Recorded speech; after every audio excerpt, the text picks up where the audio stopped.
Merhabalar, hoş geldiniz arkadaşlar. Bu videoda böyle yapılışı oldukça kolay, vintage, tatlı bir parmaksız eldiven modeli göstereceğim.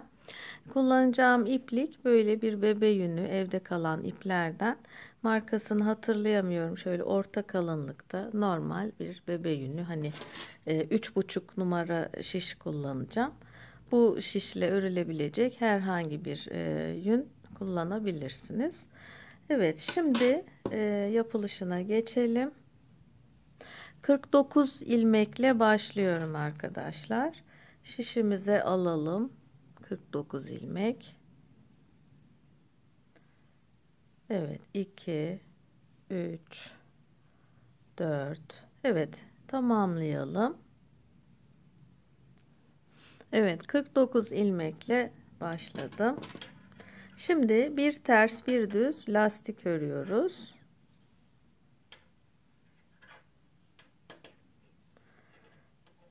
Ters ördüm. Şimdi düz ördüm. Ters, düz. Evet, sıra sonuna kadar gelelim.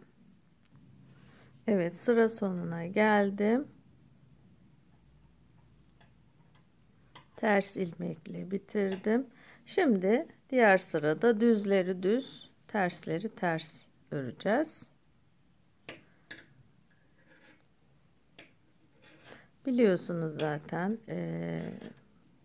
bir ters bir düz lastik. Dıştan ördüm.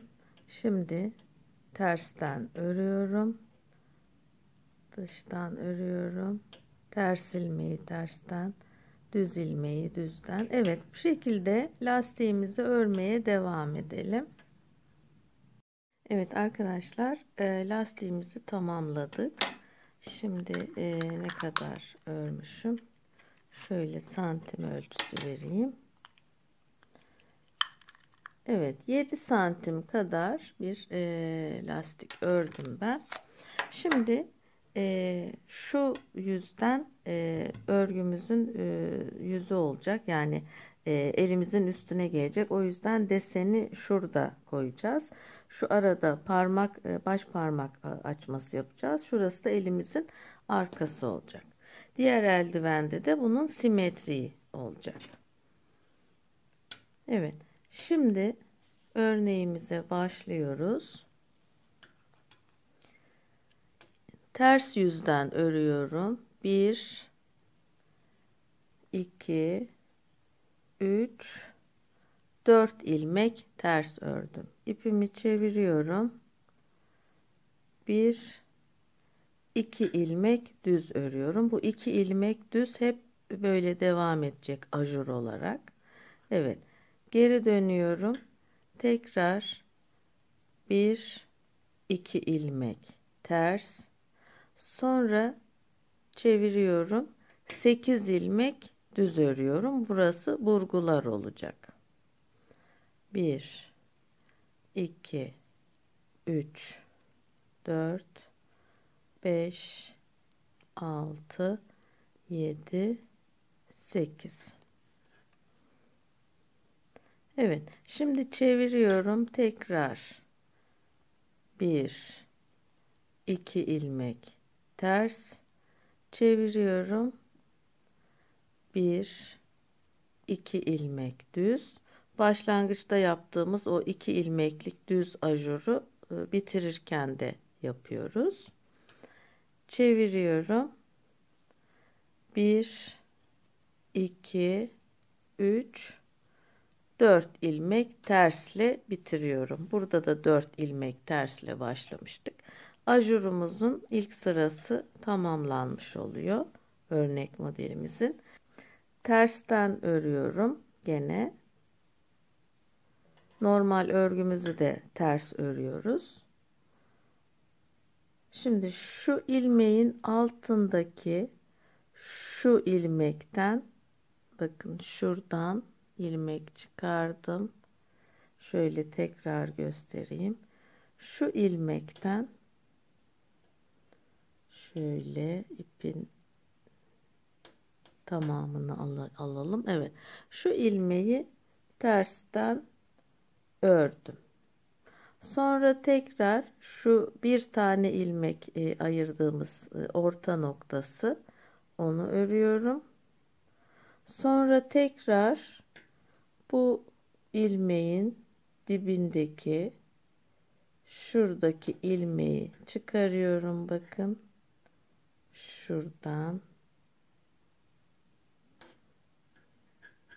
Evet, şu ilmekten de tekrar ters örüyorum. Birer tane arttırmış olduk o ortadaki ilmeğin her iki yanından. Şimdi dümdüz örüyorum. Bu kısım elimizin altına gelecek. Burası elimizin üstü, desenli kısım. Dümdüz devam ediyorum ters örgüyle.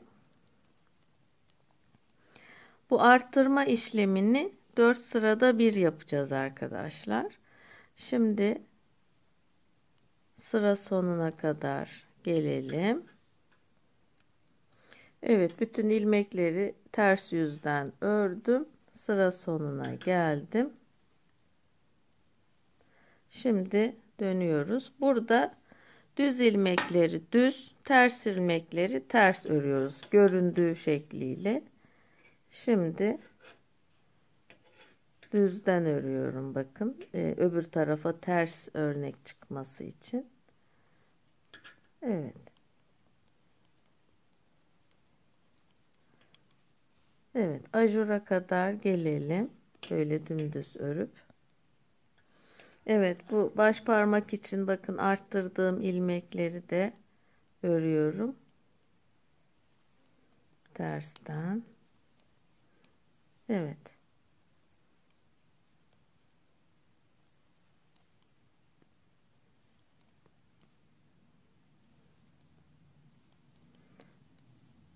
Evet, döndüm. Burada 2 ilmek ters var. Onu ters örüyorum. Çevirdim. Burada 2 ilmek düz var. Yani ilmekleri ters yüzden göründüğü şekliyle örüyoruz. 8 tane ters örüyorum.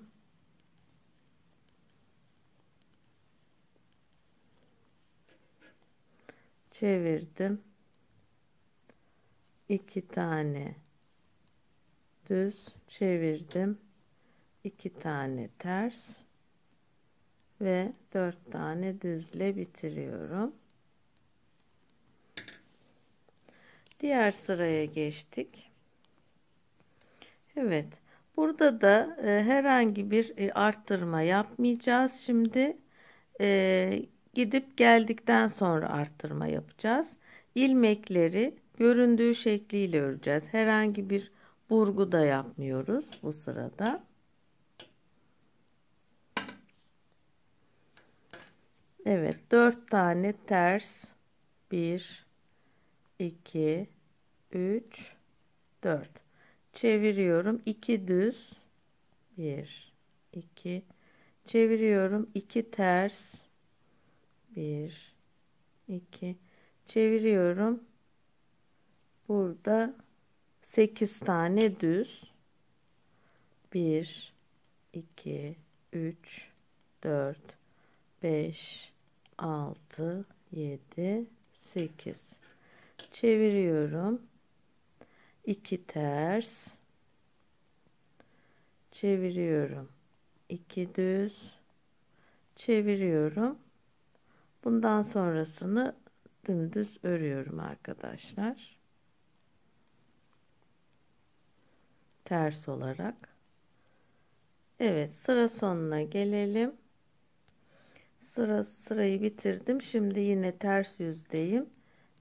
İlmekleri göründüğü şekliyle örüyoruz. Tersleri ters, düzleri düz olarak örelim. Sıra sonuna kadar gelelim. Evet, sırayı tamamladım. Şimdi bu sırada hem parmak arttırması yapacağım hem de ajurlu burgu yapacağız şurada. Bunun için bir şişte bekletme aparatına ihtiyaç var. Evet, şöyle bir saç örgüsü aparatı kullanacağım. Şimdi ajurumuza başlayalım. 4 tane ters örüyorum. 1 2 3 4. 2 tane düz. Bu ajur hep böyle devam edecek. Bu 2 düz.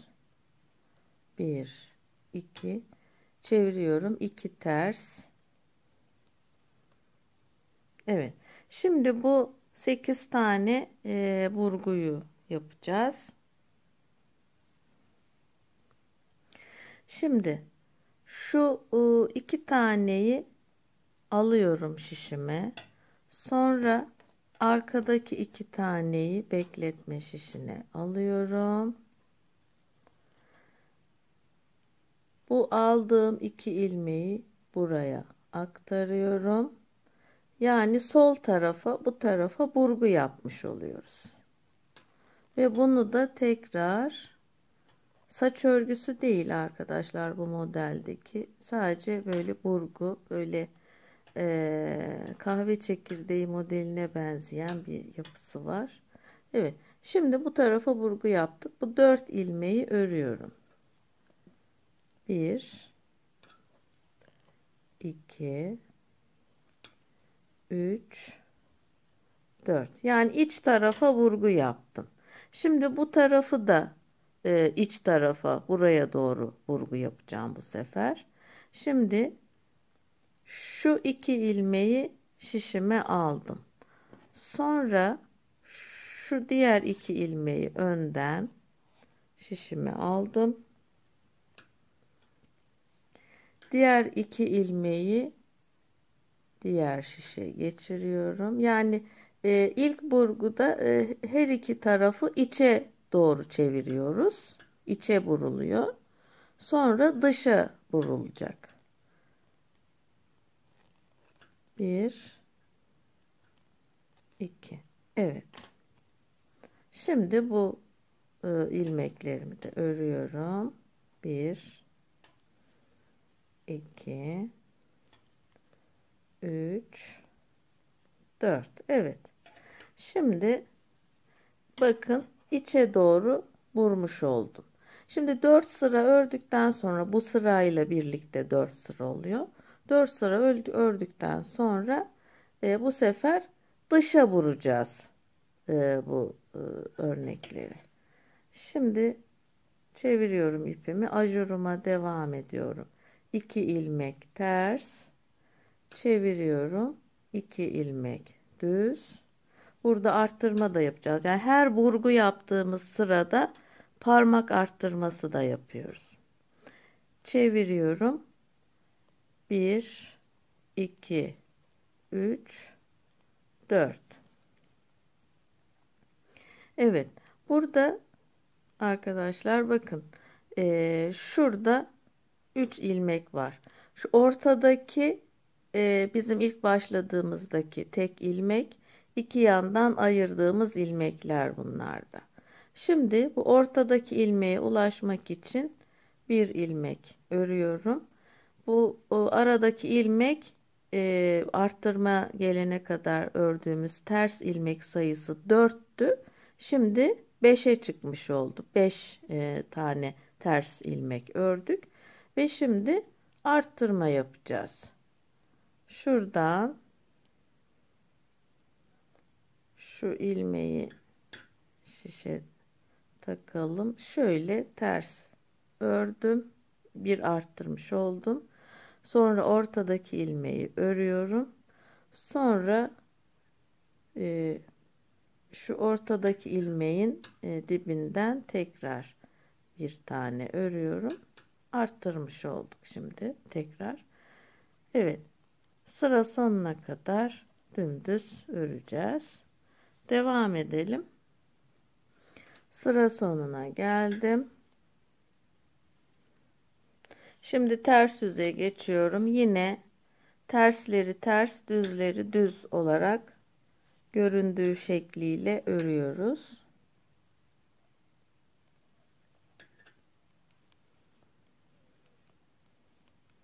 Evet. Sıra sonuna gelelim. Evet, ters sıramız bitmek üzere. Son 2 ilmeğimi de ördüm. Şimdi yeniden düz kısma geçtik. Bu sırada herhangi bir burgu işlemi ya da parmak arttırması yapmadan yine ilmekleri göründüğü şekliyle örüyoruz. 4 sırada bir işlem yapacağız demiştim. Evet, 2 düz, 2 ters, 8 düz. Evet, bu şekilde devam edelim arkadaşlar. Evet, sıra sonuna geliyorum. Evet, şimdi yeniden ters yüzeye geçtim. Burada da aynı şekilde düzleri düz, tersleri ters öreceğiz.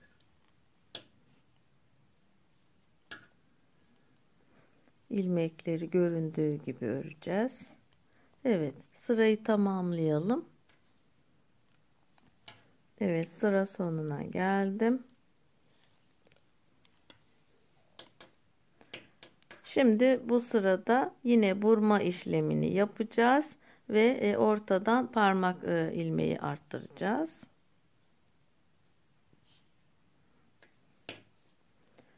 Dört ters örüyorum. 1 2 3 4 çeviriyorum. 2 düz, 1 2, bakın burada ajur var. Evet, çeviriyorum. 2 ters. Evet, şimdi burada bu burguları içe doğru yapmıştık. Bu kez de her iki taraftan dışa doğru, bu tarafa doğru yapacağız. Bunun için şu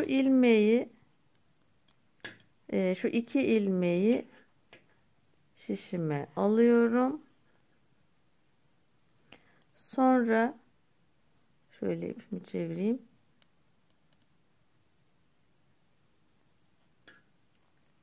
Evet, şu iki ilmeği ön tarafa alıyorum, sağ tarafa. Evet, diğer beklettiğim iki ilmeği bu şişe, yani yer değiştiriyoruz bu iki ilmeği ve tekrar bu şişime takıyorum. Sağ tarafa vurmuş olduk, bakın. Bu şekliyle örüyorum ilmeklerimi. 1 2 3 4. Evet, bakın. İlk önce bu tarafa vurduk. Şimdi bu tarafa sırayla böyle 4 sırada bir böyle gidecek. Evet. Şimdi bu ilmekleri de bu tarafa alacağız. Şimdi bu şişimi aldım. Bekletme şişime diğer iki ilmeği aldım. Bu ilmekleri diğer şişe geçirdim ve bu bekletme şişindeki ilmekleri şişime aldım. Evet. Şimdi bu ilmekleri örelim. 1 2 3 4. Evet, bakın diğer tarafı da vurdum dışa doğru. Şimdi 2 tane tersim var. Çeviriyorum. 2 düz ajur. Çeviriyoruz. Burada arttırma noktasına kadar 5 ilmek yapmıştık. Şimdi o 5 ilmeği örelim. 1 2 3 4 5. Evet. Şimdi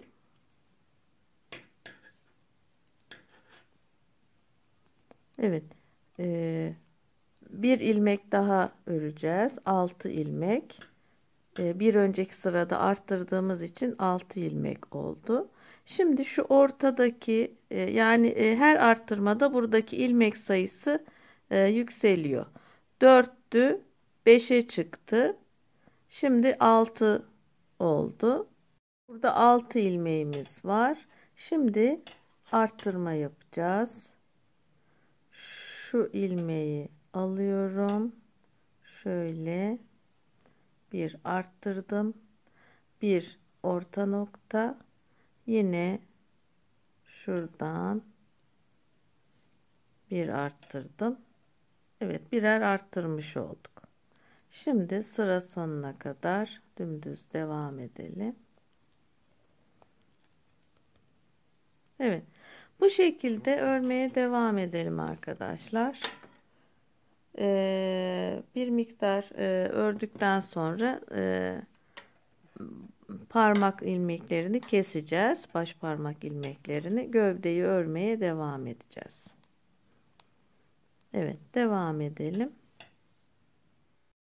Evet arkadaşlar, şimdi parmağı baş parmak bölümünü ayırmanın sırası geldi. Toplamda burada 28 sıra ördüm. Başlangıçtan itibaren 28 sıra var burada.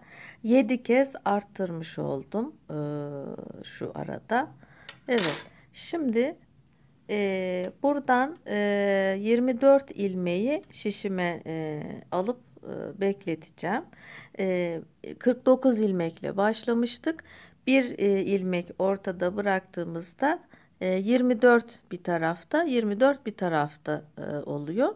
Dolayısıyla buradan parmak artımı hariç 24 ilmeği buraya alıyoruz. Bunu daha sonra diğer yarıyla birleştirerek öreceğim. 2, 3, 4, 5, 6, 7, 8, 9, 10, 11, 12, 13, 14, 15, 16, 17, 18, 19, 20. Burada 4 tane tersten örmüştük hatırlarsanız. 4 başta ördük. 4'te bitirirken 20, 21, 22, 23, 24. Evet. Şimdi bu ilmekler burada bekleyecek. Hiç örmeyeceğiz. Burada 7 tane ilmek artırımı yaptık. 2, 4, 6, 7. Şu işareti kaldırıyorum. Evet. 2, 4, 6, 7. Bir ilmek de ortada vardı. 8. 7 tane de buradan arttırdığımız alıyoruz. 8, 9, 10, 11, 12, 13, 14, 15. Evet. 15 ilmekle parmağımızı öreceğiz. Burada da 24 ilmek kalmış oluyor. Şuraya işaretimizi koyalım yine.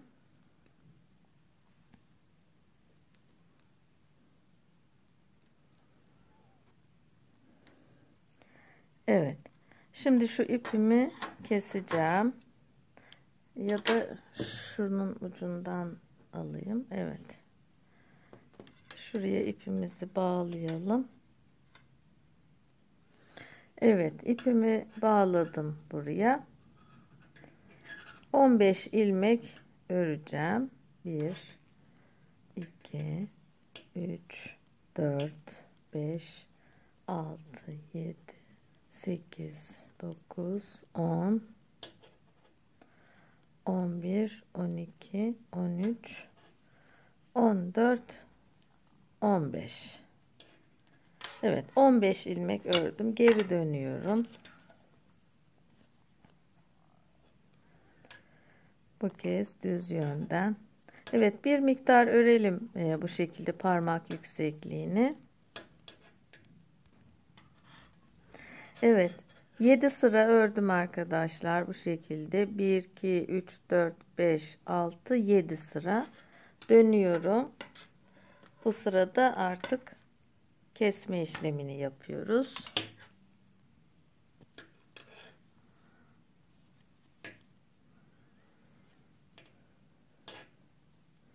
Çift çift alarak ilmekleri kesiyoruz.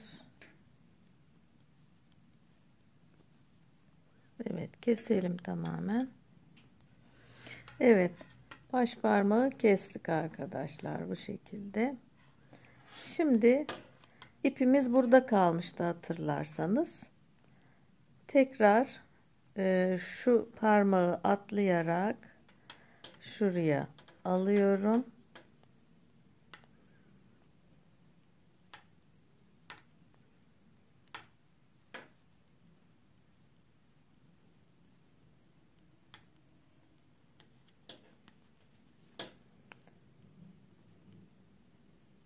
Evet, bütün ilmekleri sağ şişimize aldık. Örgüye kaldığımız yerden devam edeceğiz.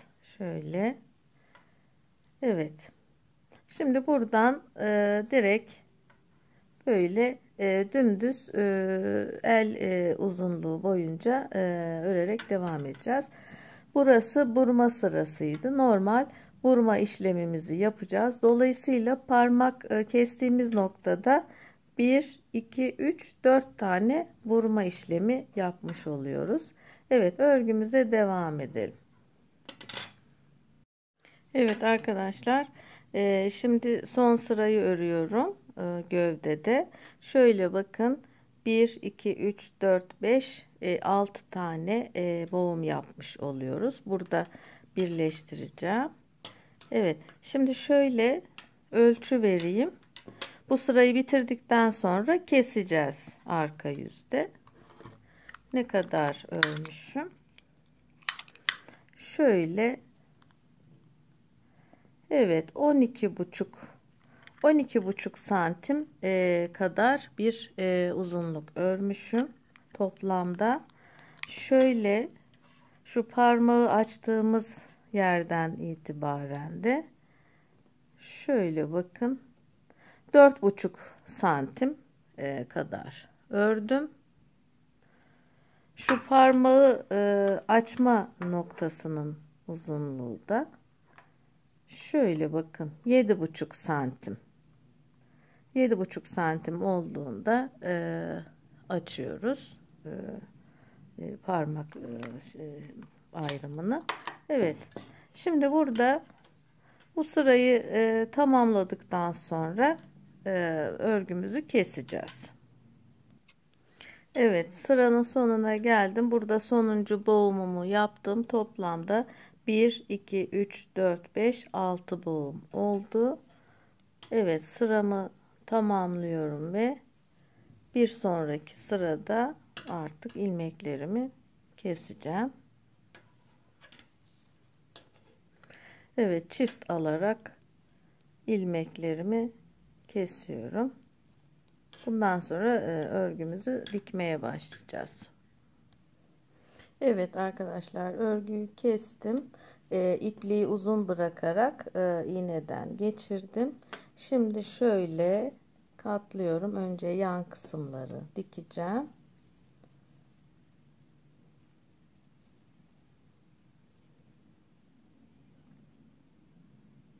Evet, bu şekilde dikelim.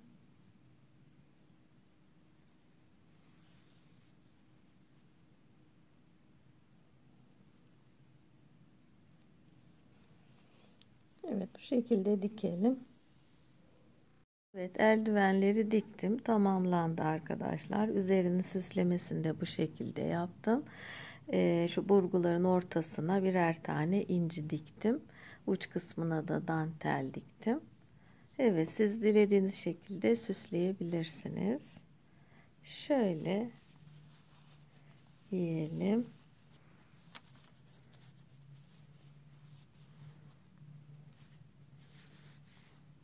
Evet, bu şekilde oldukça tatlı vintage bir eldiven oldu.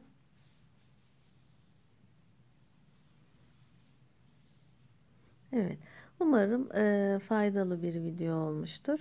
Diğer projelerimde görüşmek üzere. Şimdilik hoşça kalın.